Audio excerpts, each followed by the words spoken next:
তো চলো আজকে হারভেস্ট করি ছাদ থেকে পুজোর জন্য ফুল আর ফল।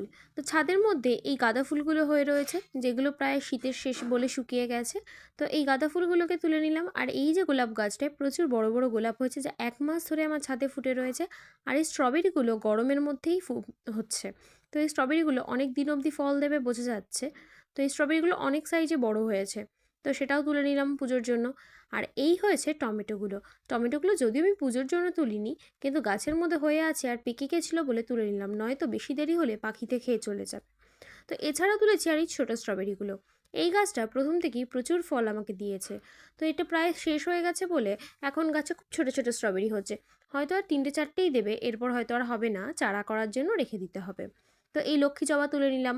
আর এই ধরনের জবাটাও তুলে নিয়েছি, যদিও আমি এর নাম জানি না, তোমরা জানলে কমেন্টে বলো। আর এই লঙ্কা জবাগুলোও তুলে নিয়েছি। তো পুরো সাজই আজকে ভরে গেছে ছাদের ফুল আর